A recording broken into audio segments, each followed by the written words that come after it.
আজকে আমরা জানব হজরত সৈয়দ বশিরুল্লাহ শাহ রহমতুল্লাহি আলাইহির জীবনী সম্পর্কে। হজরত সৈয়দ বশিরুল্লাহ শাহ রহমতুল্লাহি আলাইহির জন্ম 18 শতকের শেষার্ধে। 12 আউলিয়ার পুণ্যভূমি চট্টগ্রাম নগরীতে তিনি জন্মগ্রহণ করেন। জন্মগতভাবে তিনি উচ্চবংশীয় এবং অলি আল্লাহর গোত্র। ওনার দাদা হজরত সৈয়দ নসরুল্লাহ শাহ রহমতুল্লাহি আলাইহি। চট্টগ্রাম বিশ্ববিদ্যালয়ের 2 নম্বর গেটের বিপরীত পাশে বাদশাহ নসর দিঘি অবস্থিত। আর এই দিঘির পাশেই বাদশাহ নসরুল্লাহ শাহ রহমাতুল্লাহি আলাইহির মাজার শরীফ বিদ্যমান। হজরত সৈয়দ বশিরুল্লাহ শাহ রহমাতুল্লাহি আলাইহির বাবা ছিলেন চট্টগ্রাম পরীর পাহাড়ের কোর্ট বিল্ডিংয়ের প্রথম জজ। আর এই পরীর পাহাড় ওনার বাবারই ছিল। এটা ওনার বাবা ব্রিটিশদেরকে দান করে দেন। ব্রিটিশরা এখানে কোর্ট বিল্ডিং বানায় এবং হজরত সৈয়দ বশিরুল্লাহ শাহ রহমাতুল্লাহি আলাইহির বাবাকে জজ হিসেবে নিযুক্ত করেন। এটা এমন একটা ইতিহাস যা চট্টগ্রামের অনেকের কাছেই অজানা। চট্টগ্রাম বন্দর এখন যেখানে আছে তা 140 বছর আগে ব্রিটিশ আমলে নির্মিত। এটা হজরত সৈয়দ বশিরুল্লাহ শাহ রহমাতুল্লাহি আলাইহির মায়ের একক সম্পত্তি ছিল। পরবর্তীতে বন্দর যখন সংস্কার করে আরও বড় হয়, তখন দেশের স্বার্থ বিবেচনা করে হজরত সৈয়দ বশিরুল্লাহ শাহ রহমাতুল্লাহি আলাইহির নাতিরা রেজিস্ট্রি করে বন্দর কর্তৃপক্ষকে দান করে দেন।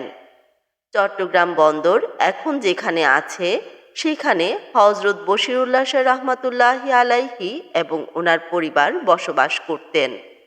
তিনি সবার কাছে বড় হুজুর নামে পরিচিত ছিলেন। পরবর্তীতে মাজার শরীফ যখন বন্দরের আওতায় চলে যায়, তখন ওনার মাজার শরীফ বিভিন্ন নামে সাধারণ মানুষের কাছে পরিচিতি পায়। কেউ কেউ ওনার মাজার শরীফকে চিনে ক্যান্টিন হুজুরের মাজার শরীফ নামে, আবার কেউ চিনে এমপিভি মাজার শরীফ নামে। কারো কাছে আবার হজরত বশিরুল্লাহ শাহ রহমাতুল্লাহি আলাইহি জামে মসজিদ এবং মাজার শরীফ নামেও এটি পরিচিত, যা বর্তমানে সিসিটিতে অবস্থিত। হজরত সৈয়দ বশিরুল্লাহ শাহ রহমাতুল্লাহি আলাইহির জীবদ্দশায় অনেক কেরামতি দেখিয়েছেন। তাছাড়াও ওনার বিদায়ের পরে একটি উল্লেখযোগ্য ঘটনা রয়েছে। 1971 সালে মুক্তিযুদ্ধের সময় পাক হানাদার বাহিনীরা ওনার মাজার শরীফ এরিয়ার ভেতর প্রবেশ করে। পাক বাহিনীরা ওনার মাজার শরীফের ভেতরে প্রবেশ করে এবং রোজা মোবারকের কাপড় উল্টে পাল্টে দেখতে থাকে কেউ লুকিয়ে আছে কিনা। তখন মাজার শরীফ জিয়ারত করছিল একজন বোবা লোক। তারা বেশ কয়েকবার বোবা লোকটিকে জিজ্ঞাসা করে, ইস পার ক্যা হে, কন হে ইসপে? কিন্তু বোবা লোকটি কথা বলতে না পারার কারণে উত্তর দিতে পারছিল না। তারা ভাবে কেউ হয়তো মাজার শরীফে লুকিয়ে আছে। এভাবে তারা বোবা লোকটিকে কয়েকটি লাথি মারে। আর তখনই হজরত সৈয়দ বশিরুল্লাহ শাহ রহমাতুল্লাহি আলাইহির মেহেরবানিতে বোবা লোকটির জবান খুলে যায় এবং বোবা লোকটি কথা বলতে থাকে। উনি বলে, এটি একটি মাজার শরীফ, আমি জিয়ারত করতে এসেছিলাম। আমি বোবা, আমি কথা বলতে পারতাম না। আপনারা আমাকে লাথি দেয় আর ওনার ওসিলায় আমার জবান খুলেছে। এরপর পাকিস্তানিরা জায়গা থেকে আর কেউ নড়তে পারছিল না এবং বাহিরে যারা ছিল তাদের গাড়িও চলছিল না। তারা যেখানে ছিল ঠিক সেখানেই আটকে গিয়েছিল।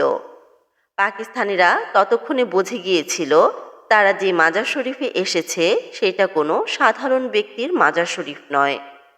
তারা তাদের ভুল বুঝতে পেরে ক্ষমা চাইতে লাগলো, কিন্তু তাতেও কোনো কাজ হচ্ছিল না। তখন তাদের মধ্যে এক অভিজ্ঞ ব্যক্তি ভাবল হয়তো মিষ্টি খাওয়ালে ঠিক হয়ে যেতে পারে। তখন তারা ট্রাক বোঝাই করে টনের টন চিনি আনতে লাগলো। চিনি দিয়ে তারা মিলাদ পড়ল এবং মাফ চাইল। মাফ চেয়ে তারা সেখান থেকে বিদায় নিল। তারা যে পরিমাণ চিনি এনেছিল তা দিয়ে চিনির পাহাড় হয়ে গিয়েছিল। শত কোটি কোটি পিঁপড়ার আবাসস্থল তৈরি হয়েছিল এখানে। যুদ্ধের প্রায় 20 থেকে 25 বছর পরেও এই চিনির পাহাড় বিদ্যমান ছিল। পরবর্তীতে 1971 সালের 29শে এপ্রিল চট্টগ্রামে যে ঝড় হয়েছিল, সেই ঝড়ে চিনির পাহাড় অনেকটাই নিঃশেষ হয়ে গিয়েছিল। আরও একটি উল্লেখযোগ্য ঘটনা হলো, চায়নারা যখন চট্টগ্রাম বন্দরে ইয়ার্ড বানানোর জন্য আসে, তখন তারা উপলব্ধি করে যে এখানে একজন বুজুর্গ ব্যক্তি সমাহিত আছেন। তখন তারা মাজার শরীফটি সংরক্ষিত এলাকায় রেখে কার্য সম্পাদন করেন। বিশ্বস্ত সূত্রে জানা গিয়েছে, বন্দর কর্তৃপক্ষের সংরক্ষণে 12 জন অলি আল্লাহর মাজার শরীফ বিদ্যমান আছে। এর মধ্যে উল্লেখযোগ্য হল বলিশা হুজুর, আইসিবি, চুলাশা হুজুর, সিকিউরিটি অফিস, বন্দর 4 নম্বর গেট, এনসিটি মাজার শরীফ বা সিকল মাজার শরীফ। এই মাজার শরীফগুলো বন্দরের ভেতরে উল্লেখযোগ্য।